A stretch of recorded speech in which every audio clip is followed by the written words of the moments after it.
नमो नमः। नमस्कार, आप सभी लोगों का स्वागत है। मैं डॉक्टर मनीषा सिंह सेंगर, अध्यक्ष निर्वाचित इंडियन मेडिकल एसोसिएशन बनारस शाखा, आपके सामने आज कुछ अहम मुद्दों पर चर्चा करने आई हूँ, जो मुझे लगता है कि आप सब लोग ही इस विषय में जानने को बहुत उत्सुक हैं। और सबसे पहले मैं स्वामी आनंद स्वरूप जी महाराज का शुक्रिया अदा करना चाहती हूँ, जिन्होंने मुझे शंकराचार्य परिषद के मंच से बोलने के लिए आमंत्रण दिया।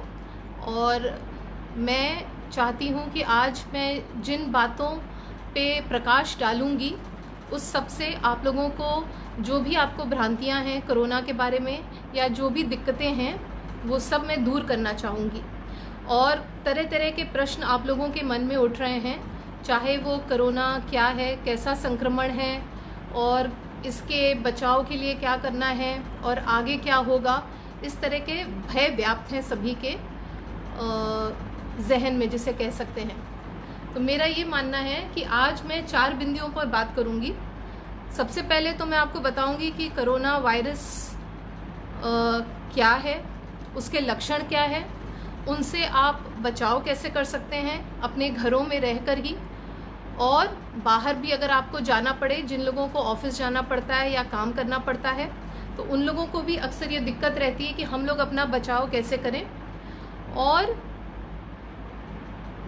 जब कोई कोरोना से ग्रसित हो जाता है या जब वो बीमार पड़ जाता है तो उसके आगे फिर उसको क्या करना है, या उसके परिवार में किसी को कोरोना हो जाता है तो उसमें उसको क्या करना है, इस तरह की बातें मैं 4 हिस्से में आपका आज टॉपिक कवर करूंगी। सबसे पहले दोस्तों नमस्कार, और मैं आप लोगों का पुनः स्वागत करती हूं इस प्रोग्राम में। कोरोना वायरस, जैसे कि आप लोगों ने सुना होगा कि कुछ दिनों पहले ही ये अचानक न्यूज़ में आया और सब लोगों को आजकल पूरी दुनिया में ये फैल गया है। ये एक विषाणु है। सबसे पहले आप समझ लीजिए कि कीटाणु अलग होता है, विषाणु अलग होता है। विषाणु को इंग्लिश में हम लोग वायरस कहते हैं। वायरस की जो दवाएं होती हैं वो मिलती नहीं हैं, उनका बचाव सिर्फ वैक्सीन से किया जा सकता है। जैसे खसरा हुआ, बीसीजी के टीके आप लोग लगवाते ही हैं, उस तरीके के चिकन पॉक्स हुआ, तो ये सब जो चीज़ें होती हैं विषाणु के वैक्सीन बनते हैं। इसीलिए कोरोना एक प्रकार का वायरस है जो कि हमारे श्वास नली द्वारा या हमारे नाक के थ्रू गले में होते हुए हमारे फेफड़ों में जाता है और हमें संक्रमित करता है। उसके बाद जो भी कॉम्प्लिकेशंस आती हैं वो सब आप लोग भली भांति परिचित हैं कि किस तरीके से कुछ मौतें भी हो रही हैं। दूसरी बात मैं ये कहना चाहूँगी कि कोरोना का जो उपचार है वो अभी दवाओं से इसलिए नहीं हो सकता है क्योंकि विषाणु के जो दवाई होती हैं उनको बनाने में अभी हम लोग उतने सक्षम नहीं हैं, और इनका बचाव वैक्सीन से ही हो सकता है। इसलिए सारी दुनिया इंतज़ार कर रही है कि इसका कोई वैक्सीन बने। दूसरी बात यह है कि जब आप संक्रमित होते हैं तो क्या हम बच पाएंगे कि नहीं, और तीसरा पहलू ये है कि हम लोग ऐसा क्या करें कि इस वायरस से हम लोग संक्रमित ना हों और अपना बचाव कर पाएँ। आप लोग बहुत सारे न्यूज़ चैनल्स या व्हाट्सएप ग्रुप्स में या फेसबुक में जहाँ भी देखिए, या अपने अखबारों में, आप सब जगह पढ़ते रहते हैं कि कुछ ना कुछ है।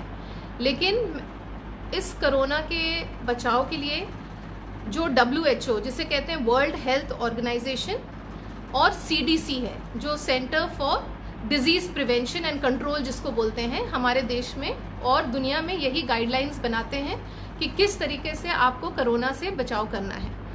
तो मैं चाहती हूँ कि आप लोग जब भी गाइडलाइंस पढ़ें या बचाव के तरीके कहीं से भी पढ़ते हैं तो पहले तो ये देख लिया करिए कि वो अधिकृत है कि नहीं। जैसे मैंने बताया, WHO की गाइडलाइंस, CDC की गाइडलाइंस, ICMR की गाइडलाइंस और हमारे खुद भारतवर्ष की जो सेंट्रल और स्टेट गाइडलाइंस होती है। कोरोना वायरस जो है, जो फैलता कैसा है, इसको कहते हैं रेस्पिरेटरी ड्रॉपलेट्स हम लोग अपनी भाषा में, डॉक्टर की भाषा में। यानी कि जब आप बोलते हैं तो जो उसके ड्रॉपलेट्स या थूक की जो भी जैसे कहते हैं जो थूक निकलती है मुंह से, उससे वो हवा में फैलता है। इसीलिए जब कोई बीमार व्यक्ति या तो खांसता है या छींकता है तब इस तरीके की प्रॉब्लम होती है। तो इसका एकमात्र तरीका क्या है कि आप अपने आप को इस चीज़ के एक्सपोजर में आने से बचाएंगे, कि मतलब कि कोई छींके या खांसे या ये कीटाणु जैसे विषाणु जो है हवा में है तो ये हम तक पहुंच ना पाए। इसका एकमात्र तरीका यही है बचाव का। दूसरी बात कि अगर किसी को ये है तो आप उसके पास अगर रहते हैं या छूते हैं, खड़े होते हैं, अगर ये मैं नहीं कह रही हूँ कि उसको छूने से हो जाएगा, लेकिन अगर वो संक्रमित है या उसके कपड़े या शरीर में या कहीं भी है और आप उसको छूते हैं तो उसको कहते हैं कि हम लोग कांटेक्ट में आने से आपको कोरोना हो सकता है। इसीलिए हम लोग बार बार कहते हैं कि जहाँ पर बहुत भीड़ इकट्ठा हो या जहाँ पर बहुत लोग इकट्ठा हों वहाँ पर आप मत जाइए। दूसरी बात, चाहे कुर्सी हो, मेज हो या कोई सामान हो जहाँ पर आप लोगों को बार बार छूना पड़ता है, तो या तो वो हवा के द्वारा जब वो आदमी खांसता है, बोलता है, तब आता है, या फिर आप कोई उसका जो सामान है जिसको उसने भी छुआ है, आपने भी छुआ है, उससे होता है, या उसके नज़दीक होने से। तो आप देखते होंगे कि आप लोगों को दो ही बात बताई जाती है। एज अ पब्लिक मैं आपको बता रही हूँ, आप लोगों को मात्र क्यों दो बात बताई जाती है।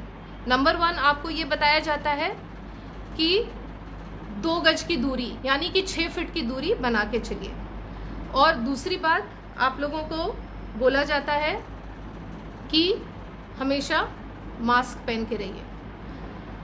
इसका ये मतलब हुआ कि जो भी ये, और दूसरा सबसे जो अहम बात है, क्या बोला जाता है आप लोगों को कि हाथ धोइए। तो आप लोग सब सुनते तो हैं कि हमें हाथ धोना है या हमें मास्क पहनना है या हमें 2 गज की दूरी रखना है, लेकिन ऐसा क्यों है वो मैं आज आपको बताती हूँ। तो सबसे पहले, अच्छा और एक बात और कि ये आप बिल्कुल मत समझ लीजिए कि ये कुछ लोगों को ही हो सकता है, ये छोटे बच्चे से लेके बुजुर्गों तक सबको हो सकता है। तो इसलिए किसी को भी इस तरह का भ्रम नहीं होना चाहिए कि हम जवान हैं या अभी हमारे अंदर बहुत शक्ति है या हम बच्चे नहीं हैं या हम बूढ़े नहीं हैं तो हमको ये मर्ज नहीं हो सकता है। तो ये मान के चलिए कि ये सभी को ये मर्ज हो सकता है। दूसरी बात ये कि 60 साल से जो अधिक के लोग हैं उनको बहुत बहुत एहतियात बरतना है। हम लोग ये बात ज़रूर कहते हैं क्योंकि हो सकता है कि एक तो उनकी प्रतिरोधात्मक क्षमता कम हो इस वायरस से लड़ने की, और दूसरी बात है कि इस उम्र में लोगों को या तो फेफड़ों का कोई बीमारी होती है या हार्ट की बीमारी होती है या कैंसर से ग्रसित होते हैं या कुछ ऐसी बीमारी जिसमें उनकी प्रतिरोधात्मक जो इम्यूनिटी है वो कम हो जाती है, जैसे कि आपके डायबिटीज़, मधुमेह हुआ, आपका हाइपोथायरॉयडिज्म हुआ, बीपी हुआ। तो ये सब चीज़ें ऐसी हैं जिससे कि आपकी कहीं ना कहीं प्रतिरोधात्मक क्षमता बॉडी की कम हो जाती है और आपकी इम्यूनिटी कम हो जाती है। तो ऐसे केस में ये वायरस जो है, और भी आपने देखे होंगे जितने भी मृत्यु हैं वो उन्हीं लोगों में ज़्यादा हुए हैं जो कि बुज़ुर्ग हैं और जिनको पहले से इस तरह की कोई बीमारियां रही हैं। और एक बात और मुझसे लोग पूछते हैं कि क्या प्रेगनेंसी, जैसे कि जो महिलाएं जो गर्भ धारण की हैं, क्या उनके लिए अलग गाइडलाइंस हैं? तो मेरा कहना है नहीं, सबके लिए एक जैसी गाइडलाइंस है। वो महिला अगर प्रेग्नेंट भी है तो जो मैं आज गाइडलाइंस बताऊंगी या जो बचाव के तरीके बताऊंगी वो उस गर्भवती महिला के लिए, उसके लिए कोई अलग से कोई भी गाइडलाइंस या कोई स्पेशल प्रिकॉशंस नहीं है। और वो अपने बच्चे को, जैसे कहते हैं कि अगर बच्चा होता है तो उसको स्तनपान भी बहुत आराम से करा सकती है, जिस तरीके से मैं जो अभी बिंदु बताऊंगी कि किस तरीके से साफ सफाई रख के करना है, तो वो भी पॉसिबल है। अब नंबर 1 चीज़ जो मैं आपको बताऊंगी कि आपको मैं पब्लिक के, आम पब्लिक के नज़रिए से ये बता रही हूँ कि आपको क्या करना है। नंबर 1, आप सुनते होंगे दिन भर प्रचार होता है कि हाथ धोइए, हाथ धोइए, हाथ धोइए, हाथ धोइए, लेकिन आप लोगों को लगता होगा कि आखिरकार ये ऐसा क्यों है। तो आज मैं आपको बताती हूँ कि हाथ धोना सबसे इम्पॉर्टेंट, जैसे कहते हैं कि 90% काम जो है आपका, अगर आप बचाव कर रहे हैं तो आपका हाथ धोने से ही कंप्लीट हो जाएगा। वो ऐसा क्यों है? क्योंकि ये जो वायरस है ये कहीं ना कहीं से जब आप इसको छूते हैं, सबसे पहले ये बहुत भारी वायरस होता है, ये इसका मॉलिक्यूलर वेट बहुत ज़्यादा होता है, तो ये निचली सतह पे ही रहता है, चाहे आपके कपड़ों पे, चाहे मेज पे, चाहे कुर्सी पे, कहीं भी चिपक के रहता है। तो जब आप कहीं भी कोई चीज़ छूते हैं तो वो वायरस आपके हाथ में चिपक जाता है। जब आपके हाथ में चिपकता है तब भी कोई दिक्कत नहीं होती है, लेकिन जब वो हाथ आप अपने मुंह के पास ले जाते हैं या उससे अपना नाक छूते हैं या मुंह छूते हैं या आँख छूते हैं, जिससे कि वो विषाणु अंदर जा सकता है, तब ये प्रॉब्लम होती है। सबसे बड़ी बात याद रखिएगा कि जब आप हाथ धोते हैं तो आपको कम से कम 20 सेकंड तक हाथ धोना है। अगर आपने बस ऐसे हाथ पानी के नीचे धो लिया तो वो पर्याप्त नहीं है। आपको 20 सेकंड तक अपना हाथ धोना है और साबुन से धोना है। साबुन ही एकमात्र चीज़ है इस समय जो कि कोरोना वायरस को हटा सकता है वहाँ से या मार सकता है। आप लोग देखते होंगे कि आजकल लोग सैनिटाइज़र भी इस्तेमाल कर रहे हैं। अब आप पूछेंगे कि सैनिटाइज़र बेटर है कि हाथ धोना बेटर है, तो मेरा ये मानना है कि 100% हाथ धोना ही बेटर है। हाथ धोने से 4 फायदे हैं। एक तो जो आपके विषाणु हैं वो कहीं ना कहीं से ख़त्म हो जाते हैं। जो आपका मिट्टी लगी है या कोई और भी चीज़ आपने छुआ है, मान लीजिए आप खाना बना रहे हैं या आपने कोई काम किया है, तो आपके हाथ में जो भी गंदगी या मिट्टी लगी है वो भी साफ़ हो जाएगी। और जो ड्रॉपलेट इन्फेक्शन है, जिससे मान लीजिए किसी ने खांसा छींका, वो कहीं इधर उधर पड़ा है, तो वो जो भी आपके हाथ में लगेगा वो ख़त्म हो जाएगा। अब इसका मतलब ये नहीं कि मैं मिट्टी साफ़ करने के लिए आप लोगों को ये बात बता रही हूँ, इसलिए क्योंकि कोरोना वायरस के जो विषाणु हैं वो मिट्टी में भी चिपक के रह सकते हैं। तो आप जब हाथ धोते हैं तो वो मिट्टी और विषाणु दोनों एक साथ आप साफ़ कर देते हैं।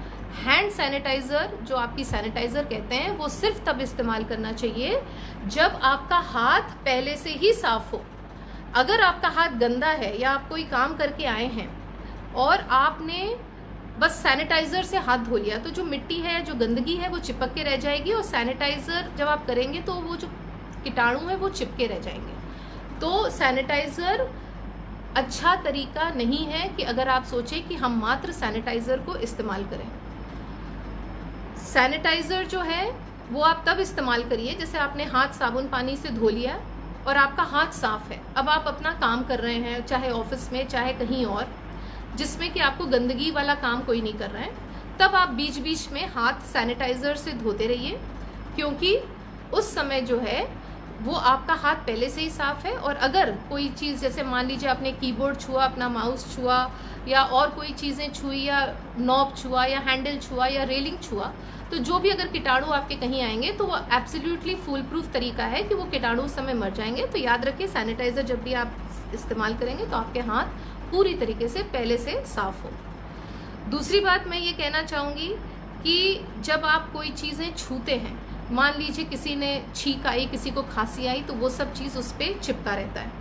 ये कब होता है? जैसे मान लीजिए खासकर जो लोग ऑफिस में काम कर रहे हैं, उनका कंप्यूटर का कीबोर्ड हुआ, उनका माउस हुआ, और जैसे कि कोई दरवाजे का नॉब हुआ, रेलिंग हुआ, तो ये सब चीज़ों को हम लोग हाई टच सर्विसेज बोलते हैं, मतलब जिनको आप बहुत बार छूते हैं दिन भर में।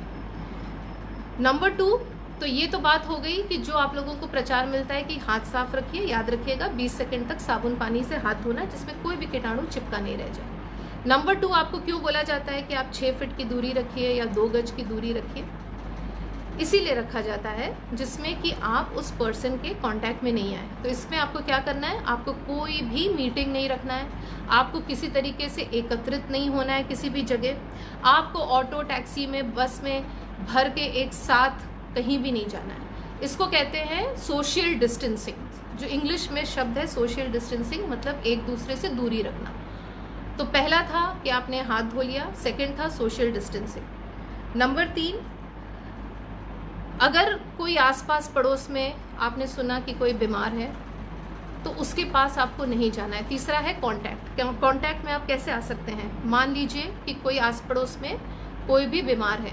बीमार का मतलब मेरा क्या मतलब है आप जान लीजिए। किसी को बुखार है, सर्दी है या जुखाम है, उसको कहा जाएगा कि बीमार है। तो ऐसे लोगों के आसपास आपको नहीं फटकना है। दूसरा, आपको किसी से हैंडशेक नहीं करना है। ये हम लोग बहुत खुशकिस्मत हैं कि हमारे भारत में ऐसी ज़्यादा परंपरा भी नहीं रही है। विदेशों में ये बहुत प्रॉब्लम है। हम लोगों के यहाँ नमस्ते या सर झुका के जो भी आप जिस तरीके से ग्रीट करते हैं आप करिए, और हैंडशेक बिल्कुल नहीं करना है, ना सामने वाले को छूना है। और अगर आप किसी चीज़ को छूते हैं, जो सबसे इम्पॉर्टेंट पॉइंट है, मान लीजिए आप तो अभी बहुत काम कर रहे हैं, आप कुछ कुर्सी, मेज, कुछ भी आप छू रहे हैं, एक चीज़ याद रखिए, आप छूते रहिए, कोई बात नहीं है, उस हाथ को आप अपने मुंह या नाक या आँख के पास मत ले जाइए, जिससे कि वो कीटाणु या विषाणु आपके अंदर चला जाए।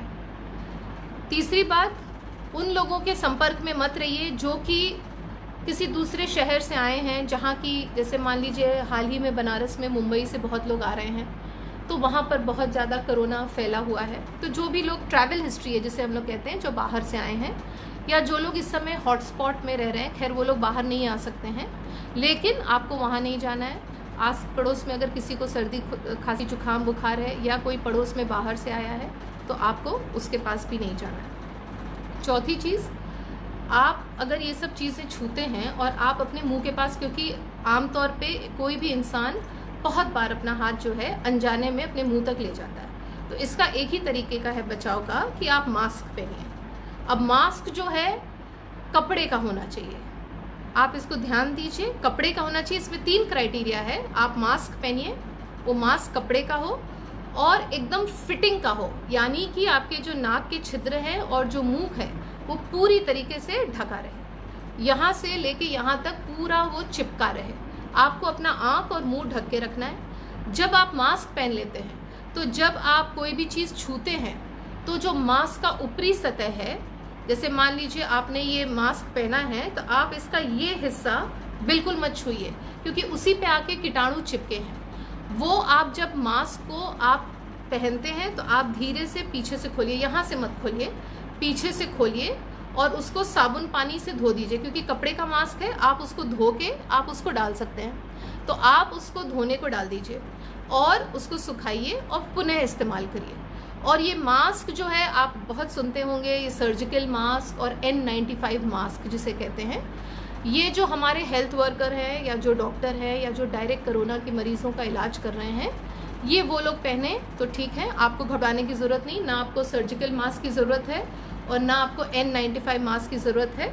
आप एक कपड़े का साफ सुथरा मास्क पहनिए जिसको आप धो सकें, उसको छूइए मत, उसको एकदम फिटिंग का हो, टाइट बंद करके रखिए और इस तरीके से आप जो है मास्क पहनिए। चौथी चीज़ जो मैं कहना चाह रही हूँ, मान लीजिए आपको खांसी आती है तो आप हमेशा एक टिश्यू पेपर ले लीजिए। अगर आपके पास टिश्यू पेपर नहीं है तो आप अपने यहाँ पर कोहनी के पास ऐसे मुंह रख के आप खांस सकते हैं या छींक सकते हैं, लेकिन ऐसे बस खुले में मत, क्योंकि आसपास भी आपके लोग हैं। तो कृपया करके कभी भी ऐसा मत खांसिए कि आसपास के लोगों में वो ड्रॉपलेट इन्फेक्शन फैले। तो हमेशा उसके अंदर आप खांसिए जिसमें कि वो चीज़ विषाणु जो है बाहर ना फैले। तीसरी बात, आपने देखा होगा कि लोग जानवरों के प्रति भी पूछ रहे हैं कि हम लोग उनको छू सकते हैं कि नहीं। जानवरों के लिए भी वही बात है, अगर आपके घर में कोई पालतू जानवर है, आप उसको जब भी छूते हैं आप अपना हाथ साबुन पानी से धोइए। और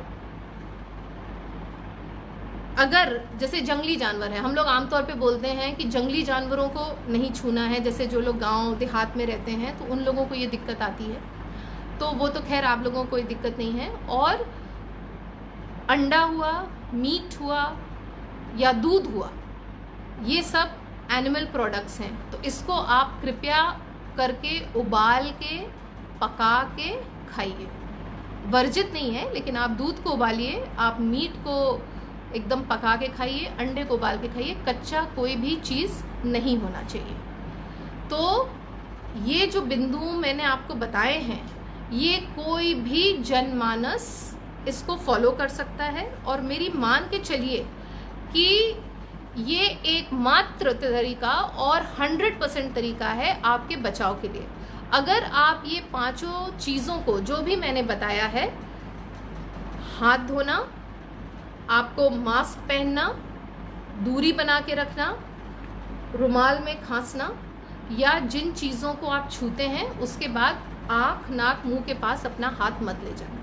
अगर आप इन चीज़ों को करते हैं तो मेरी मान के चलिए आप 100% कोरोना वायरस से संक्रमित होने में आपका बचाव है। और आप इस बात, बहुत सिंपल लगती है ये बात सुनने में, लगता है कि बस इतना ही करना है, लेकिन यही इसका इलाज है।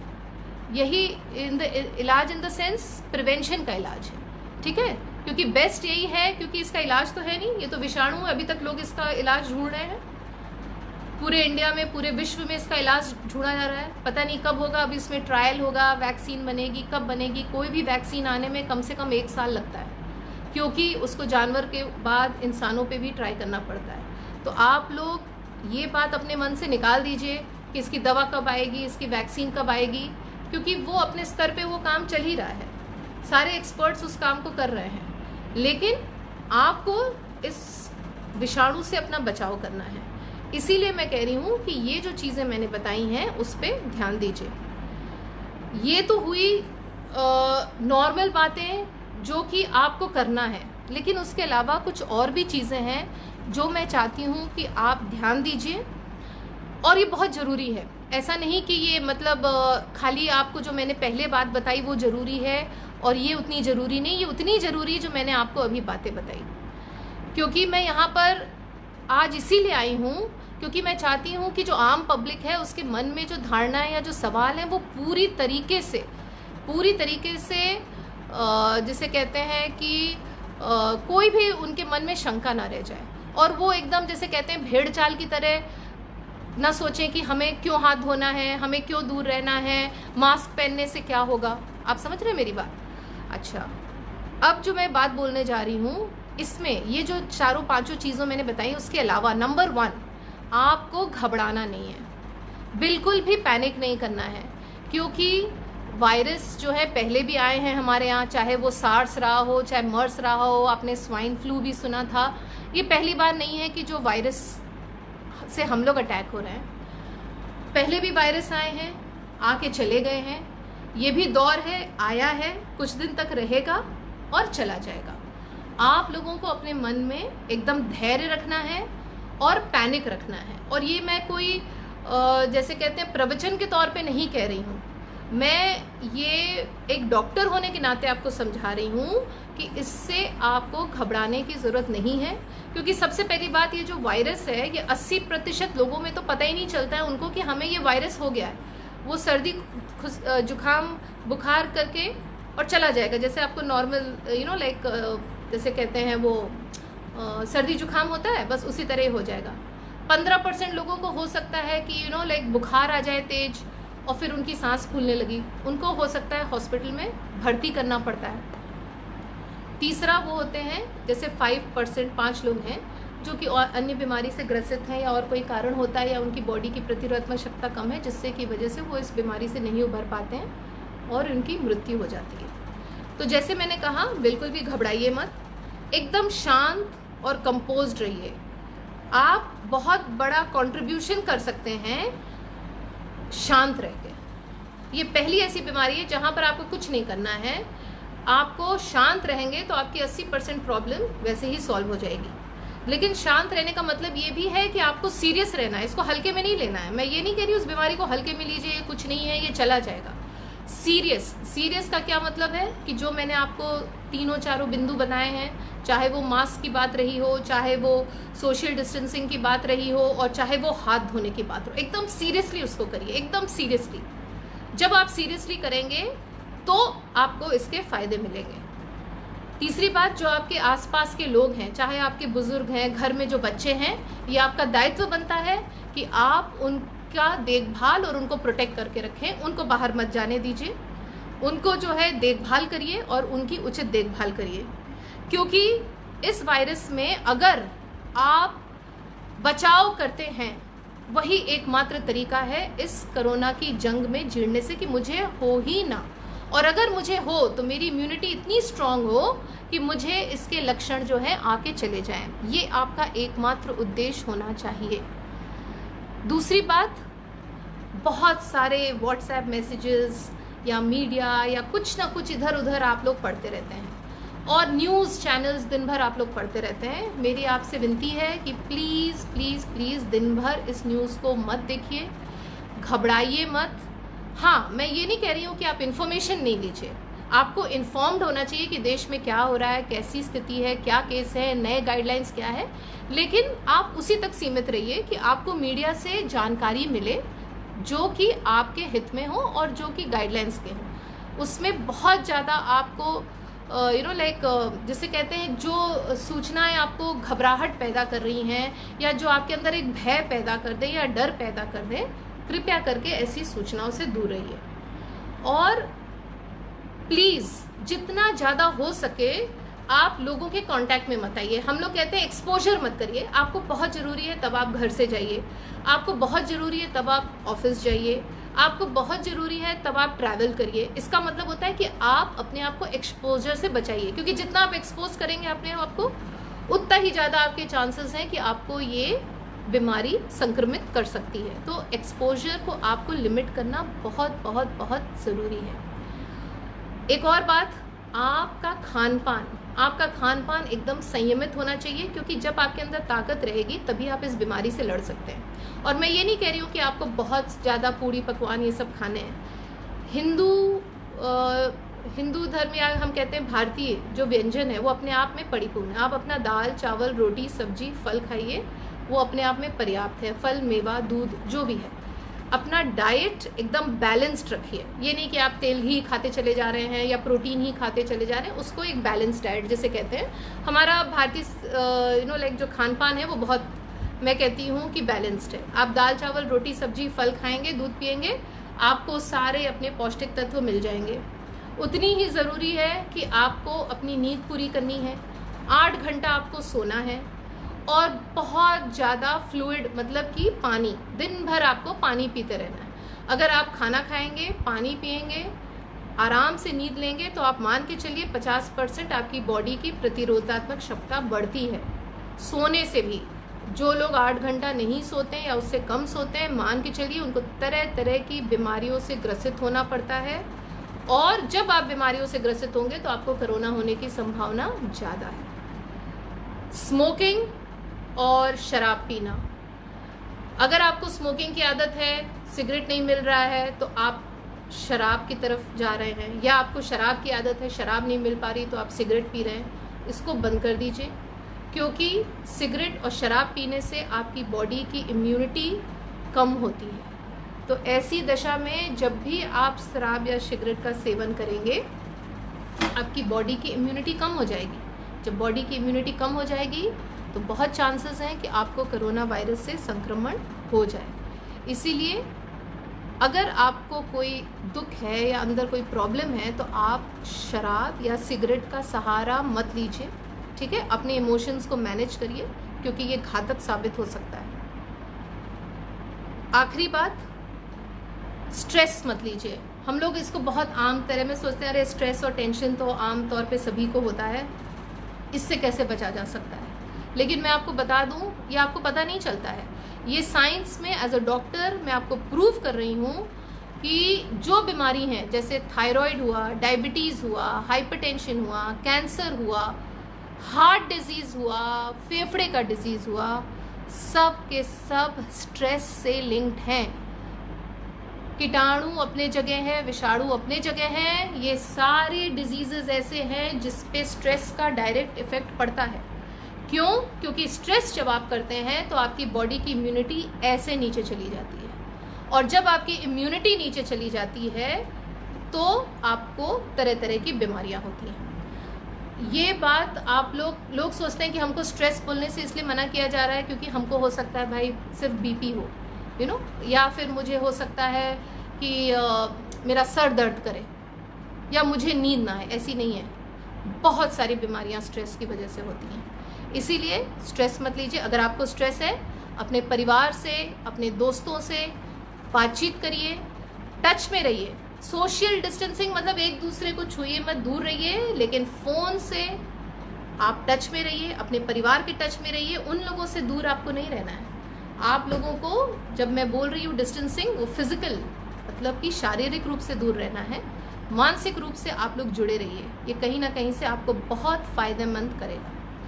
और अपना जो इन्फॉर्मेशन है, जो अधिकृत हेल्थ एजेंसी हैं, अधिकृत जैसे मान लीजिए डीएम का कार्यालय है, सीएमओ का कार्यालय है, उत्तर प्रदेश सरकार का कार्यालय है और केंद्रीय सरकार का कार्यालय है, WHO है, अपनी जानकारी CDC है, वहाँ से अपनी जानकारी प्राप्त किया करिए। जो भी व्हाट्सएप या मीडिया या फेसबुक में आप कुछ भी पढ़ते हैं उस पर अंधविश्वास करके विश्वास मत करिए। तो ये तो रही आम पब्लिक के लिए कि आपको जो मैंने बताया है क्या क्या सुझाव, किस तरीके से आपको कोरोना से जंग लड़ना है। अब मैं उस बिंदु पे आऊंगी कि मान लीजिए किसी को सर्दी जुकाम और खांसी है तो क्या उसको कोरोना है? सब लोग डर जाते हैं। मैं यहाँ पर वॉर रूम में भी रहती हूँ, बहुत सारे कॉल्स दिन भर आते हैं और मुझे पूछते रहते हैं कि डॉक्टर साहब क्या हमको कोरोना हो गया है, डॉक्टर साहब क्या हमको कोरोना हो गया, मुझे सर्दी हो गई, जुकाम हो गई, बुखार हो गया। इसमें मैं आपको ये बोलूँगी कि देखिए, कोरोना वायरस जो है, अगर सबसे पहले तो उसने अगर मान लीजिए आपको संक्रमण किया, ठीक है, या आपके शरीर में वो घुसा, तो दो चीज़ें हो सकती हैं। अच्छा, इसका टाइम पीरियड जो है, इंक्यूबेशन पीरियड जिसे हमें कहते हैं, कि जब वो वायरस आपके शरीर में घुसता है उसके कुछ दिन बाद इसके लक्षण आते हैं। कुछ लोगों में 4-5 दिन में दिखने लगते हैं, कुछ लोगों में 8 दिन, कुछ लोगों में 10 दिन, कुछ लोगों में 14 दिन तक, क्योंकि इसका जो टाइम पीरियड है इंक्यूबेशन, मैं वो बता रही हूँ। दो चीज़ें हो सकती हैं, या तो जब आपके कोरोना का वायरस आपके शरीर में घुसा, आपको संक्रमण होगा और आपको बीमारी होगी, मान लीजिए सर्दी जुकाम खांसी या बुखार हो सकता है। दूसरा ये हो सकता है कि आपको कुछ हो ही ना, आपको पता ही ना चले। अब क्यों नहीं होगा? कुछ लोगों को क्यों नहीं होता है? मान लीजिए आपकी प्रतिरोधात्मक क्षमता बहुत स्ट्रांग है, आपकी बॉडी की इम्यूनिटी बहुत स्ट्रांग है, तो जब ये विषाणु आपकी बॉडी के अंदर घुसता है तो आपका बॉडी उसके खिलाफ एंटीबॉडी बना लेता है। तो जब एंटीबॉडी बना लेगा तो आपको कुछ नहीं होगा, आपको पता भी नहीं चलेगा, ठीक है। और एंटीबॉडी बन जाएगा तो इसका मतलब कि वो वायरस आपके अंदर कोई नुकसान नहीं पहुंचा पाया आपको, और उसकी एंटीबॉडी आपके बॉडी के अंदर बच गई। दूसरा क्या होगा? मान लीजिए कि वो वायरस आपके अंदर घुसा, वो हो सकता है आपको हल्के तरह से संक्रमित करे, हो सकता है आपको बुखार खांसी और जुकाम हो जाए और उसके बाद आप ठीक हो जाएं, ठीक है। तीसरा ये होता है कि मान लीजिए आपकी बॉडी की प्रतिरोधक क्षमता बहुत कम है, या आपको डायबिटीज़ भी है, हाइपरटेंशन है, आपकी बॉडी की लाइक और भी बीमारियां हैं जिसकी वजह से वो विषाणु जो है अपने आप को और अंदर संक्रमित और तेज़ी से आपके बॉडी में फैल रहा है। ऐसे केसेस में आपको बहुत तेज बुखार और सांस भी फूल सकती है आपकी। तो ऐसे लोगों को क्या होगा? दो चीज़ है, आपको अगर उनका पॉजिटिव आ जाता है कोरोना, ठीक है, तो उनको घबराने की ज़रूरत नहीं है, आप उनको भर्ती करा दीजिए। जब आप भर्ती कराएंगे तो धीरे धीरे उनके बॉडी में एंटीबॉडी बन जाएगी और वो भी ठीक हो जाएंगे। और कुछ एक लोग हैं जो कि इस वायरस से नहीं लड़ पाते हैं और उनकी मृत्यु हो सकती है। तो मेरा ये मानना है कि आप लोगों को इस बात का ध्यान रखना है कि जब वायरस आपके अंदर आएगा तो या तो वो आपको कुछ नहीं करेगा, या आपको हल्का फुल्का बुखार खांसी देके चला जाएगा, या फिर थोड़ा सा और बढ़ेगा और आपको हो सकता है जुकाम भी हो जाए और सांस भी फूले, और फिर भी आप ठीक हो जाएंगे।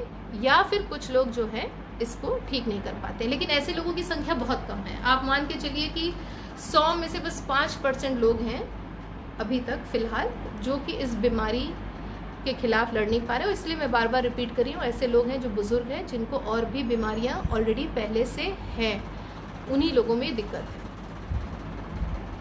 दूसरी बात कि अगर ऐसा होता है सर्दी खुसा तो हम लोग क्या करें? ठीक है, आपको कुछ नहीं करना है। सबसे पहले मान लीजिए आपको सर्दी खांसी जुकाम बुखार कुछ भी है अपने घर में, तो जो एंटीबायोटिक होते हैं, एंटीबायोटिक हम लोग क्यों देते हैं कि जिसमें और कॉम्प्लिकेशन ना हो, ठीक है। जो आप ऑर्डिनरी सर्दी खांसी जुकाम में जो दवा करते हैं हम लोग वही दवा देते हैं, ठीक है। आपको मान लीजिए एजिथ्रोमाइसिन दे दिया, आपको सिट्राजिन दे दिया, आपको पैरासीटामोल दे दिया, आपको कोई कॉफ सिरप दे दिया, ठीक है। और एक ही चीज़ हम लोग बोलते हैं कि अपने लक्षण पे ध्यान देते रहिए। अगर आपका लक्षण बढ़ता जा रहा है और धीरे धीरे आपको इतना बुखार आने लगा और फिर सांस फूलने लगी, आप सांस नहीं ले पा रहे, तब आपको जाके अपना तुरंत टेस्ट कराना है। उसके पहले आपको घबराने की ज़रूरत नहीं है, आप इलाज करिए। 80% लोग दवा से ठीक हो जाते हैं। हाँ, लेकिन उस दरमियान आप क्या करिए कि आप कोशिश करिए कि आप घर के एक अलग कमरे में रहें, और अगर आपका छोटा घर है उसमें 2-4 कमरे नहीं हैं तो आप कम से कम 3 फीट की दूरी पे अपने घर वालों से रहें, मास्क पहन के रहें, ठीक है, और नमक के पानी का गरारा करते रहें, ठीक है। दिन भर अपने हाथ धोते रहें। आप कोई भी काम करें, चाहे वो आप खाना बना रहे हो, चाहे आप बाथरूम से आए हों, चाहे आप खाना खाने जा रहे हों, चाहे आप खाना खा चुके हों, चाहे आप डस्टिंग कर रहे हो, कोई भी काम कर रहे हैं, मैं कह रही हूँ काम करने के पहले हाथ धोइए, काम करने के बाद हाथ धोइए, ठीक है। 3 फीट की दूरी अपने परिवार के लोगों से बैठा के रखिए। अगर आपका घर बड़ा है तो अपना कमरा अलग रखिए, अपना बाथरूम अलग रखिए, ठीक है, जब तक कि आप ठीक ना हो जाए। बहुत पौष्टिक खाना खाइए, इसमें खाने का बहुत बड़ा रोल है। अगर आप पौष्टिक खाना खा रहे हैं तो आपकी बॉडी की शक्ति बढ़ेगी और ये वायरस अपने आप जो है संक्रमण जो है उसका खत्म होगा और आप जो है पुनः स्वस्थ होंगे। खूब पानी पीजिए, फ्लूइड इम्बैलेंस नहीं होना चाहिए आपकी बॉडी में, खूब खाना खाइए और स्वस्थ रहिए और जिसे कहते हैं कि टेंशन मत लीजिए और आराम से रहिए। अगर आपके परिवार में किसी को कोरोना पॉजिटिव है, अभी तो फिलहाल सरकार जो है वो कोरोना पॉजिटिव मरीजों को अस्पताल में भर्ती कर रहे हैं, लेकिन कुछ दिन में ऐसे गाइडलाइंस आएंगे जहां पर हल्के फुल्के कोरोना पॉजिटिव जो है उनको आप घर पे भी रख सकते हैं, ठीक है, उनको घर पे भी रख सकते हैं। तो ऐसी स्थिति में जो मैंने अभी आपको चीज़ें आपके लिए बताई, जो सर्दी खांसी जुकाम बुखार, एकदम उसी तरीके से उस मरीज को भी अपने घर में रखना है, लेकिन याद रखिए कि उसको एकदम अलग रखिए, उसको मास्क पहना के रखिए, उसका बर्तन, उसका चादर, उसका तौलिया, उसका बाथरूम, बाल्टी सब कुछ अलग हो। और मान लीजिए बहुत छोटा घर है तो आप जो जो सामान वो छूता है, जो भी मतलब वो जो मरीज़ छूता है, चाहे वो दरवाजे का हैंडल हो, चाहे कोई मेज हो, चाहे कुर्सी, वैसे कोशिश करना चाहिए कि वो कुछ ना छुए, एक ही जगह पर रहे जहाँ पर वो बहुत कम चीज़ों के कांटेक्ट में आए।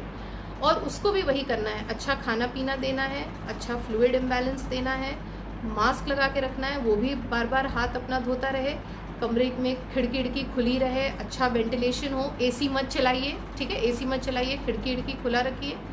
और जो उसके चादर हैं, जो उसके कपड़े हैं, वो सब जो है वो अलग होने चाहिए, अपने साथ मत रखिए, मतलब अपने कपड़ों में उसको मिक्स मत करिए, उसका बर्तन भी अलग रखिए। और जब तक कि वो स्वस्थ ना हो जाए, जो भी हो 6-7 दिन 8 दिन, जब तक कि वो नेगेटिव नहीं हो जाए तब तक आपको ये सब करते रहना है। तो मेरा ये मानना है कि अगर कोई कोरोना पॉजिटिव होता भी है तो भी आपको घबराने की ज़रूरत नहीं है। आपने देखा होगा कि हमारे बनारस में जितने भी लोग कोरोना से ग्रसित हुए हैं, आधा से ज़्यादा ठीक हो गए हैं, 4 मृत्यु हुई हैं, लेकिन वो भी लोग बुज़ुर्ग थे, उनको और भी अन्य बीमारियां थीं, लेकिन अधिकतम लोग आधे से ज़्यादा इस वायरस से ठीक होके निकले हैं। अब मैं उस बिंदु को छूना चाहती हूँ कि ये तो मैंने मान लिया कि आपको सब लोगों को बोल दिया कि भाई आप हाथ धोते रहिए, आप किसी को छूइए मत, आप मास्क पहनिए, आप एहतियात बरतिए, आप अपना सब साफ़ करते रहिए, कहीं बाहर मत निकलिए, कहीं ट्रैवल मत करिए। अब मैं उस बिंदु पे आ रही हूँ कि उन लोगों के लिए जो कि घर में नहीं रह सकते हैं, उनको बाहर निकलना ही निकलना है, उनको तो आप ये सब नियम कानून में नहीं बांध सकते हैं। कौन है ऐसे लोग? कुछ लोग ऐसे हैं जो कि मजबूर हैं, ठीक है, आर्थिक कारणों से मजबूर हैं। जैसे मान लीजिए आपके मजदूर हुए, कारपेंटर हुए, प्लम्बर हुए, जो भी मिस्त्री हुए, इन सब लोग क्या है, आर्थिक रूप से मजदूर है। ये लोग अगर कमाएंगे नहीं तो खाएंगे क्या? दूसरे वो लोग हैं जो कि इसेंशियल वर्कर जिसे कहते हैं, जो कि मान लीजिए आपकी किराना की दुकान है, दवा की दुकान है, या खाने पीने का सामान है, दूध की दुकान है, सब्जी की दुकान है, राइट, ये तो बहुत ज़रूरी है, इसके बगैर कोई नहीं रह सकता है। तो ऐसे लोगों के लिए उनका घर से निकलना बहुत ज़रूरी है। दूसरी बात, जो हमारे कोरोना वॉरियर्स जिसे कहते हैं, हमारे डॉक्टर हुए, हमारे नर्स हुए, हम लोग खुद जैसे पैरामेडिकल स्टाफ हुए, हमारे पुलिस हुए, ठीक है, इन सब लोगों को अपने घर से निकलना ही निकलना है। तो ये लोग तो घर पे बैठ नहीं सकते हैं, तो इन लोगों को भी एहतियात बरतना है। क्या एहतियात बरतना है? जो भी एहतियात पब्लिक को बरतना है वो तो उन लोगों को बरतना ही है। सबसे पहले इन लोगों को जो सबसे नंबर 1 पॉइंट मैं ये कहूँगी कि ये लोगों को देखिए, जोखिम में तो ये अपने आप को डाल ही रहे हैं, क्योंकि ये घर से बाहर निकल रहे हैं और एक्सपोज होने जा रहे हैं, राइट, इनका एक्सपोजर होने जा रहा है। ये लोग संपर्क में आएंगे लोगों के, तो इनको ज़्यादा चांसेस हैं। और फिर ये लोग घर लौट के आते हैं तो इनके फैमिली मेम्बर्स को भी ज़्यादा चांसेस हैं। तो कहीं ना कहीं से ये लोग जिसे कहते हैं कि ज़्यादा रिस्क पे हैं। अब इनको क्या करना चाहिए? नंबर 1, एक तो रूल मान लीजिए कि जो भी लोग बाहर जा रहे हैं काम करने, अगर उनको बुखार है या सर्दी है या जुखाम है, चाहे वो पुलिस के हों, चाहे डॉक्टर हों, चाहे सब्जी वाले हों, कोई भी हो, उसको नहीं जाना है काम पे, बिल्कुल भी नहीं जाना है। वो चुपचाप घर में बैठे, चाहे जितना ज़रूरी काम क्यों ना हो, वो छुट्टी लेके घर पे बैठे। नंबर 1 रूल, उसको घर से बाहर नहीं जाना है। नंबर 2, इन लोगों का मानसिक स्वास्थ्य और शारीरिक स्वास्थ्य दोनों पे ध्यान देना है, क्योंकि जो लोग बाहर जा रहे हैं शारीरिक स्वास्थ्य के साथ उनका मानसिक संतुलन भी कहीं ना कहीं से जैसे कहते हैं नॉट हिल जाता है, आई वुड से लाइक कहीं ना कहीं से मानसिक संतुलन में भी असर पड़ता है। तो उन लोगों को सबसे पहले अपना मानसिक स्वास्थ्य देखना है और शारीरिक स्वास्थ्य देखना है। मानसिक स्वास्थ्य में क्या देखना है कि सबसे पहले इनको टेंशन नहीं लेना है कि हाँ मैं बाहर जा रहा हूँ, मुझे वायरस से लाइक हो जाएगा, या मैं बीमार पड़ जाऊँगा, या मैं क्या करूँ, या बहुत सारे लोग हैं मैं कैसे बचूँगा। सबसे पहले तो आप अपना डर निकाल दीजिए। दूसरी बात, आप ध्यान रखिए कि कोई चीज़ें कि आप कंट्रोल नहीं कर सकते हैं। मान लीजिए आपकी दुकान है, या आपको काम पे जाना है, या आप डॉक्टर हैं ना, हम लोग तो मना नहीं कर सकते हैं कि हम लोगों को काम पे नहीं जाना है, या फिर पुलिस हुए। तो ये क्या चीज़ें हैं, ये चीज़ें ऐसी है जो आपके वश में नहीं है, ठीक है। आप ये नहीं कंट्रोल कर सकते कि मैं काम नहीं करूँगा। तो जो चीज़ें आपके वश में नहीं है उसको तो आप भूल जाइए। आपको सोच लीजिए कि हाँ मुझे तो ये करना ही है। जो चीज़ें आपके कंट्रोल में है अब आप उस पर ध्यान दीजिए। और सबसे पहले गर्व करिए अपने आप पे। आप अपने आप पे गर्व करिए कि मुझे सेवा का मौका मिला है, मैं कोरोना वॉरियर हूँ, मैं बाहर निकला हूँ क्षेत्र में, और मुझे ये सौभाग्य प्राप्त हुआ है कि मैं लोगों को मतलब किसी तरीके से मदद कर सकूं, ठीक है। तो आप अपने आप पे गर्व करिए। दूसरा, आप अपने साथियों का भी मॉरल बूस्ट अप करिए, उनके साथ रहिए, आसपास के लोगों का भी मॉरल बूस्ट करिए। जैसे मैं भी कई बार ऑफिस जाती हूँ, हमारे जो कर्मचारी हैं कभी कभी बहुत ज़्यादा लाइक उदास हो जाते हैं कि मैम क्या होगा, हम लोग का क्या होगा। तो मैं कहती हूँ नहीं, इस पर चिंता मत करिए, आप लोग अपना काम करिए, फोकस्ड रहिए और एहतियात बरतिए, और एक दूसरे का लाइक मॉरल सपोर्ट बनिए।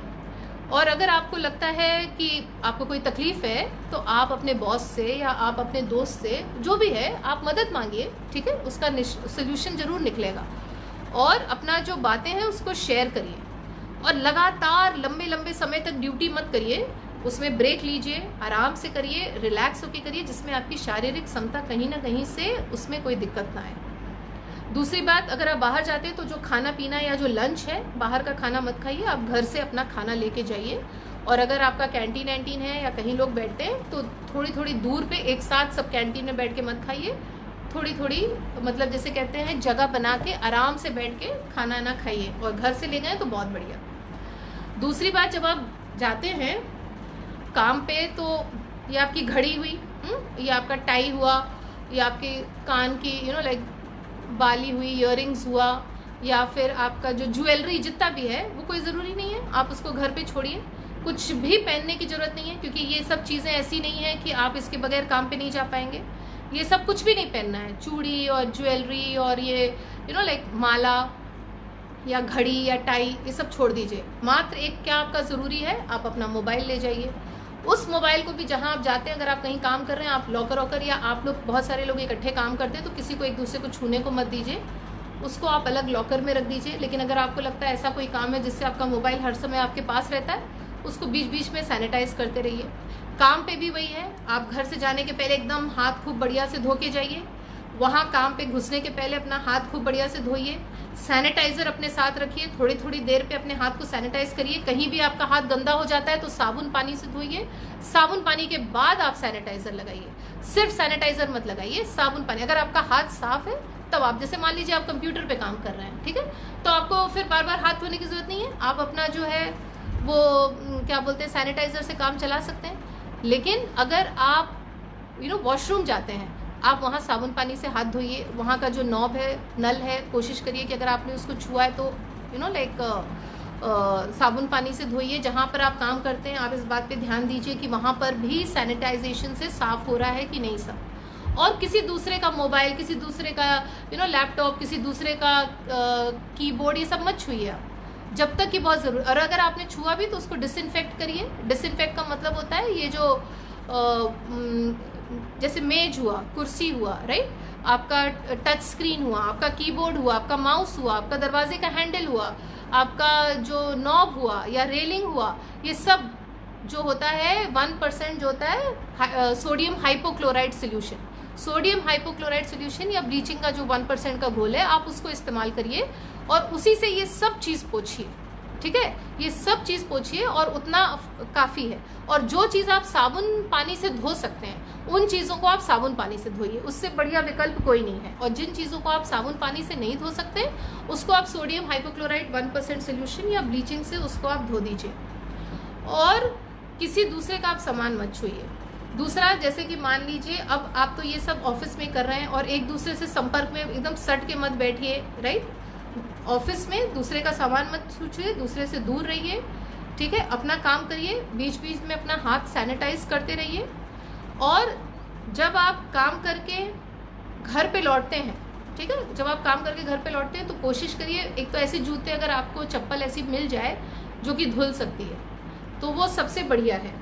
क्योंकि अगर वो आपको जूता चप्पल अगर मिल सकता है तो धुलने वाला, तो वो सबसे बढ़िया है, ठीक है। तो उसको धोने वाला जो है आप ले लीजिए। अगर आप नहीं धो सकते हैं तो उसको आप घर के बाहर जो है रख दीजिए, ठीक है। और जो आपके कपड़े आपने पहना है, कोशिश करिए कि एक बैग घर के बाहर हो जिसमें आप अपने कपड़े उतार के और उसमें जो है रख देते हैं और वो धुलने को चले जाते हैं। तो आप घड़ी और ये सब तो पहन के गए नहीं, ठीक है। आपने अपना जूता बाहर छोड़ दिया और आपने अपने कपड़े जो भी आप पहने थे धोने को डाल दिए। फिर आप अंदर आए, फिर आपने अपना हाथ जो है खूब बढ़िया साबुन पानी से धोया, आपने सैनिटाइज किया, आपने नहा लिया। सब, अगर कुछ लोग, बहुत अच्छा है कि अगर आप नहा लें, ठीक है, आप नहा लीजिए और फिर नए कपड़े आप पहनिए। और जैसे कि लैपटॉप बैग हुआ या आपका कोई रजिस्टर हुआ या लाइक पेन पेंसिल जो भी है, जो आपको ऑफिस से घर लाने की ज़रूरत नहीं है अगर कोई चीज़ ज़रूरी नहीं है। और अगर आपका लैपटॉप बैग या कुछ ऐसा बैग है जो आप रोज़ ले जाते हैं, उसको एक आप अलग जगह रखिए घर के बाहर, उसको घर के अंदर लाने की ज़रूरत नहीं है। क्योंकि जो चीज़ें धुल नहीं सकती हैं उसको अलग रख दीजिए। जैसे आपका मान लीजिए जूता हुआ, लैपटॉप बैग हुआ, और जो चीज़ धुल सकती है उसको आप बहुत अच्छे तरीके से धोइए। और फिर आने के बाद आप आराम से अपना खाना खाइए, आप अपना लाइक पानी पीजिए, रेस्ट करिए, रिलैक्स करिए, ब्रेक करिए और एकदम जिसे कहते हैं शांत चित्त से घर पे रहिए। क्योंकि आप मेहनत करके आए हैं, आपका मेहनत ख़त्म, अब आप घर पे हैं, अब आप रिलैक्स करिए। और काम की बात काम घर पे छोड़ दीजिए और चिंता मत करिए। क्योंकि आपने जितना एहतियात बरतना था आपने बरत लिया। आपने अपने सारे ऑफिस के जो भी सर्विसेज थे उसको साफ़ कर लिया, आपने अपना हाथ सैनिटाइज कर लिया, आपने अपने कपड़े धोने को डाल दिया, आपने नहा लिया, तो आपको चिंता करने की कोई बात नहीं है, ठीक है। तो आप ये सब नॉर्म्स फॉलो कर रहे हैं। दूसरा, जो लोग काम पे बाहर जाते हैं, मैं उनसे निवेदन करूंगी कि अपना हेल्थ पे ध्यान देते रहें। अगर उनको लगता है कि दिन में 2 बार कम से कम अपना टेम्परेचर ले लें, दिन में 2 बार अपना टेम्परेचर लें। अगर उनको लगता है कि हाँ मुझे बुखार हो रहा है तो तुरंत सतर्क हो जाए और काम पे नहीं जाए। अगर उनको खांसी हो रही है तो काम पे ना जाए, अगर उनको जुकाम है तो काम पे ना जाए। तो इसीलिए ये आपका दायित्व बनता है कि अगर आपको इन तीनों में से कोई लक्षण है तो आप अपने ऑफिस के लोगों को इस संक्रमण से बचाएंगे और आप उनको एक्सपोज नहीं करेंगे। और चाहे आपका ऑफिस हो तो आप कोशिश करिए कि आप फ़ोन से बात करिए। आप ऑफिस का सारा सामान जो मैंने बताया है, सोडियम हाइपोक्लोराइट 1% या ब्लीचिंग पाउडर से पूरा पोंछ डालिए। जो चीज़ धोने लायक है साबुन पानी से धो लीजिए। सब लोग मास्क पहनिए, ठीक है, हाथ को सैनिटाइज करिए, जो फ़ोन कीबोर्ड है सबको साफ़ करिए। यही जो तरीका है ये सारे ऑफिसेज में है। ये अलग अलग ऑफिसेज में आपको अलग अलग चिंता करने की ज़रूरत नहीं है। चाहे वो आपका बैंक हो, चाहे वो आपका दुकान हो, चाहे वो आपका किराने की दुकान हो, ठीक है, सब जगह यही रूल फॉलो करना है कि जिस चीज़ को आप पोंछ सकते हैं सोडियम हाइपोक्लोराइट से और ब्लीचिंग पाउडर से, चाहे आपका रजिस्टर हो, चाहे कीबोर्ड हो, चाहे माउस हो, चाहे टच स्क्रीन हो, चाहे फ़ोन हो, चाहे दरवाजे का नॉब हो, हैंडल, जो चीज़ आप बार बार छूते हैं उन सब चीज़ों को आप सोडियम हाइपोक्लोराइट और ब्लीचिंग से पोंछ दीजिए। खुद के लिए है कि आप हाथ साबुन पानी से धोते रहें और उस बीच बीच में सैनिटाइजर का इस्तेमाल करते रहें, ठीक है। तो ये जो चीज़ें हैं ये गोल्डन रूल है सारे ऑफिसेज। आप देखते होंगे बैंक में भी जाते हैं, कोई ज़रूरत नहीं कि आपको वो जो चेक है या चेकबुक है उसको आप सैनिटाइज करिए। नहीं, आपने किसी का चेक छुआ है या आपने किसी का नोट छुआ है वो रख दीजिए, आप अपने हाथ को सैनिटाइज करिए, ठीक है। आप अपने हाथ को सैनिटाइज करिए, अपने हाथ को धोइए और उसको नोट छूने के बाद अपने मुंह तक अपने उन हाथों को मत ले जाइए, ठीक है। और मास्क पहने रहिए हमेशा। दूसरी बात, कोशिश करिए कि आप ट्रैवल मत करिए, ठीक है। जब तक की ज़रूरत नहीं हो आप कहीं जाइए नहीं, क्योंकि ट्रैवल में भी वही है कि आपको एक्सपोजर मिलने वाला है। ट्रैवल के भी समय आपको यही ध्यान देना है कि अगर आप किसी ऑटो में जा रहे हैं या टैक्सी में जा रहे हैं या किसी के साथ भी जा रहे हैं, तो आप खांसिए और छींकते हैं तो टिश्यू में छींके, बगल आसपास जो आपके ट्रैवल करना है या आपके साथ बैठे हैं उन लोगों को आप संक्रमित होने से बचाएं। और डॉक्टर्स, सबसे ज़्यादा मैं कहूँगी कि डॉक्टर्स के लिए समस्या है, क्योंकि डॉक्टर्स लोग डायरेक्ट मरीज़ के कांटेक्ट में आते हैं। तो डॉक्टर्स के लिए एडिशनल जिसे कहते हैं सावधानी बरतने की ज़रूरत है। उनको पीपीई किट पहनना पड़ता है। पीपीई किट मतलब ऊपर से नीचे तक जो लाइक ढका रहता है, ठीक है। उनको गॉगल्स पहनना चाहिए जो कि वो वाला होता है जिससे उनकी आँख बची रहे। सर पे कैप पहनना होता है, ठीक है। उनको गाउन पहनना होता है। उनको फेस के ऊपर मास्क तो होता है, फेस के ऊपर एक शील्ड भी पहनना होता है, ग्लव्स भी पहनना होता है, और N95 मास्क जिसे कि हम कहते हैं N5 रेस्पिरेटर। तो हमारे जो डॉक्टर्स हैं ये बहुत ज़रूरी, और शूज़ उनके अलग से आते हैं। तो सबसे ज़्यादा जो एहतियात बरतना पड़ता है वो हमारे डॉक्टर फ्रेटर्निटी को करना पड़ता है, क्योंकि अगर वो लोग किसी का ऑपरेशन करते हैं या किसी को छूते हैं या किसी मरीज़ को संक्रमित होता है उसके कांटेक्ट में आते हैं, तो इन सब चीज़ों से बचने के लिए उनको ये एहतियात बरतना पड़ता है। उनको ये सब चीज़ों से, और उनके भी हॉस्पिटल में यही सब चीज़ें, जितना भी सामान है और स्टेरिलाइजेशन है वो अपने जगह पे है, वो तो आपको उन लोगों को करना है, लेकिन अपने बचाव के लिए उनको ये सब भी पहनना पड़ता है। और आम पब्लिक अगर सिर्फ मास्क पहने तो उतना काफ़ी है। तो मैं ये कहना चाहूँगी कि चाहे आप घर पे रहिए और चाहे आप बाहर रहिए, ठीक है। आपको जो एहतियात बरतना है वो मैंने समझा दिया है, और जब तक आप इन चीज़ों को अमल में नहीं लाएंगे तब तक कोरोना के खिलाफ हमारी जंग जो है कहीं ना कहीं अधूरी रह जाएगी। दूसरी बात ये कि हमारे शहर बनारस में इस समय मैं आप पूछना चाहेंगे कि किन लोगों को टेस्ट कराना ज़रूरी है।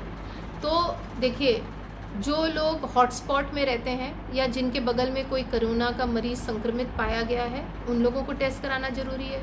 जो बाहर से आए हैं, ट्रैवल हिस्ट्री है, उनको लक्षण है मतलब, ठीक है, उनको टेस्ट कराना ज़रूरी है। और जिनकी सर्दी खांसी जुकाम बुखार है और वो ठीक नहीं हो रहा और सांस फूलने लगी और उनका दिन पर दिन तबीयत ख़राब हो जा रही है, उनके परिवार में या पड़ोस में या कहीं आसपास कोई बाहर से आया है या मोहल्ले में कोई कोरोना संक्रमित पाया गया था, उनको टेस्ट करने की ज़रूरत है। बनारस शहर में इस समय जो टेस्ट है वो 2 ही जगह हो रहा है, एक तो BHU में और दूसरा ESI में। रोज़ तकरीबन 150, 200, 300 टेस्ट ही हो पाते हैं। और बनारस के अलावा चंदौली, गाज़ीपुर और जौनपुर के भी टेस्ट यहाँ होते हैं। तो इसीलिए सबका टेस्ट करना संभव भी नहीं है, और सबसे बड़ी बात ये ज़रूरी नहीं है। इसलिए क्योंकि मान लीजिए आपने आज अपना टेस्ट कराया और हो सकता है कि कोरोना के जो विषाणु आपके अंदर हैं वो 10 दिन बाद सक्रिय हों, तो आज आप नेगेटिव होंगे लेकिन परसों आप पॉजिटिव हो सकते हैं, या आज आप पॉजिटिव हैं, हो सकता है कि आप ठीक हो जाएं और फिर आप नेगेटिव हो जाएंगे।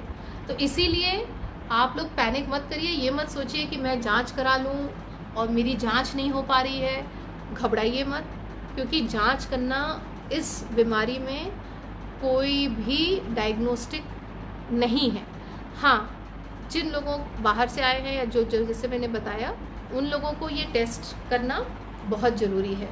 और दूसरी बात कि हमारी जो कह रहे हैं कि जो सरकारी महकमा और हमारे प्राइवेट हॉस्पिटल्स के डॉक्टर दोनों लोग मिलके इस कोरोना के लड़ाई में, इस जंग में साथ हैं, और ख़ासकर आईएमए के चिकित्सक में तो हम दोनों सरकारी और प्राइवेट डॉक्टर्स दोनों हैं। तो हम लोगों ने अपना टेलीमेडिसिन का नंबर दिया है, यानी कि मरीज़ों को ये मान के चलना है कि मान लीजिए आपको छोटी मोटी बीमारी है, ठीक है, आप कोशिश करिए कि आप टेलीफोन से डॉक्टर से संपर्क करिए, क्योंकि अभी OPD शुरू नहीं हुई है, तो इसीलिए OPD में मत जाइए, आप फ़ोन से करिए। अगर आपको लगता है कि फ़ोन से वो मतलब बीमारी जैसे इमरजेंसी या बहुत दर्द है या आपको कोई दिक्कत है, तो सारे अस्पताल, चाहे वो प्राइवेट हॉस्पिटल हो और चाहे सरकारी हॉस्पिटल है, उसमें इमरजेंसी खुली है, आप इमरजेंसी में जा सकते हैं और अपने आप को दिखा सकते हैं। और डॉक्टर्स लोग तत्पर हैं। तो मतलब दो बात याद रखिएगा कि अगर छोटी मोटी बीमारी है तो आप फ़ोन से दवा ले लीजिए, संपर्क साध लीजिए और ठीक हो जाइए। दूसरी बात, अगर आपको ज़्यादा तकलीफ़ है तो हॉस्पिटल में जाके अपने आप को दिखा के आप भर्ती हो जाइए। और प्राइवेट हॉस्पिटल्स में जिन लोगों को बुखार या सर्दी खांसी जुकाम है, उन लोगों को अभी इसलिए नहीं एंटरटेन किया जा रहा है, उनको ज़्यादातर बोला जा रहा है कि आप सरकारी हॉस्पिटल में जाइए, क्योंकि अगर उनमें ऐसे लक्षण पाए जाते हैं तो पहले वो अपना स्क्रीनिंग करा लें तो वो ज़्यादा अच्छा है। इसलिए उनको ईएसआई या बीएचयू में पहले स्क्रीनिंग करा देते हैं या फिर वो सरकारी हॉस्पिटल के इमरजेंसी में चले जाएँ। और डिलीवरी जो है एज इट इज़ हो रही है, चाहे सिजेरियन हो, चाहे डिलीवरी हो, चाहे ऑपरेशंस हो, कोई भी जो भी ऑपरेशंस ज़रूरी हैं सारे के सारे अब हो रहे हैं और एहतियात के साथ हो रहे हैं। और जो आप लोग एहतियात बरतते हैं जब आप सब्जी की दुकान या किराने की दुकान या फल की दुकान पे जाते हैं या अपनी दुकानों पे जाते हैं, वही एहतियात आपको बरतना है जब आप हॉस्पिटल जाते हैं। पास में नहीं रहना है, दूर दूर लाइक बैठ के रहना है। और मेरा ये मानना है कि अंत में मैं यही पंक्तियाँ आपसे ये कहूँगी कि सरकार ने बहुत आदेश दिए हैं, ठीक है, और बहुत रूल्स एंड रेगुलेशंस दिए हैं। आप लोगों का एकमात्र फ़र्ज़ यही बनता है कि आप उन रूल्स और रेगुलेशंस को फॉलो करिए, क्योंकि अगर आप उन रूल्स और रेगुलेशंस को फॉलो नहीं करेंगे तो दिक्कत आपको भी होगी। और इतना आप याद रखिए कि हम लोगों को ना थकना है ना रुकना है, हमें जीतना है, हमें इस कोरोना की जंग को जीतना है। और ये एक लंबी लड़ाई है, ये हमारे साथ हो सकता है साल रहे, 2 साल रहे। ये आप अपने माइंड में इस बात को मान के चलिए कि एक लंबी लड़ाई है। तो इसलिए ना हम लोग को थकना है ना रुकना है, बस याद रखिए हमको जीतना है और हमको चलते चले जाना है और एक दूसरे का हौसला बढ़ाते रहना है। क्योंकि सरकार द्वारा जो भी आदेश दिए गए हैं वो आपके भलाई के लिए दिए गए हैं। और इस समय कष्ट जरूर है, लेकिन ये सिर्फ और सिर्फ आपके बचाव के लिए। और जान है तो जहां है, जैसे कि हमारे माननीय प्रधानमंत्री मोदी जी ने भी ये कहा था कुछ दिनों पहले तक। और भारत एकमात्र देश है जो कि जान पे ज़्यादा फोकस कर रहा है, ठीक है, क्योंकि रुपए पैसा ये सब आता जाता रहेगा, थोड़े दिन की कठिनाई है, आता जाता रहेगी। मैं मान रही हूँ कि बहुत बड़े कष्टदायक पीरियड है, लेकिन अगर जान है तो जहान है, उन्होंने बहुत सही कहा है। और हम लोगों को कहीं ना कहीं से ये कोरोना की जंग को मिलके लड़ना है। और मैंने जो आपको कहा, अगर आप इन चीज़ों का पालन करेंगे तो मेरे हिसाब से हम लोग इस जंग को ज़रूर जीतेंगे और इसको कोरोना को फैलने से भी रोक सकेंगे। और हाँ, आरोग्य सेतु ऐप सबसे इम्पॉर्टेंट चीज़ है। हर एक इंसान आरोग्य सेतु ऐप को डाउनलोड करिए, क्योंकि जो मैं ये जानकारी दे रही हूँ वो सब आपको आरोग्य सेतु ऐप के द्वारा भी बहुत कन्वीनियंटली मिलेगा। और इसके रोकथाम के लिए बहुत ज़रूरी, क्योंकि उसमें जब आप डाउनलोड करेंगे तो आपको खुद पता चल जाएगा कि वो कितना हेल्पफुल है। और ये बहुत इम्पॉर्टेंट ऐप है जो गवर्नमेंट ने बनाया है, और ये इसीलिए बनाया है कि जिसमें हम लोग एक साथ मिलकर इस कोरोना की लड़ाई को जीतें। उसमें बहुत सारे बिंदु, बहुत सारी चीज़ें वो आपको सतर्क करेगा कि अगर आपके आसपास कोई मरीज है, आपको क्या एहतियात बरतना है, आपको क्या करना है, आपको क्या नहीं करना है।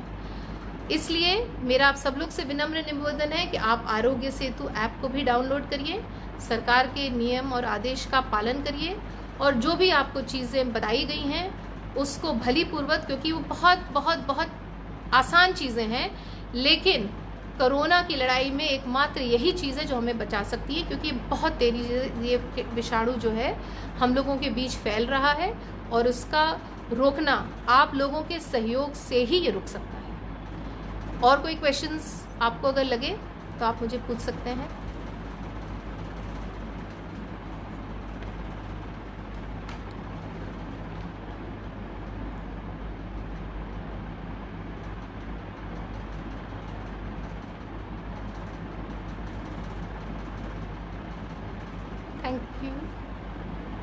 Thank you. तो मैं पुनः आप लोगों को धन्यवाद देती हूँ कि आप लोग, जिन लोगों ने भी मेरी इन बातों को सुना, मैं आशा करती हूँ कि आप लोग उन पर अमल करेंगे और इस कोरोना की लड़ाई में आप लोग साथ साथ मिलकर, हम डॉक्टर्स के साथ सहयोग करेंगे पूरा, और हम लोग आपकी सेवा के लिए हमेशा तत्पर रहेंगे। Thank you.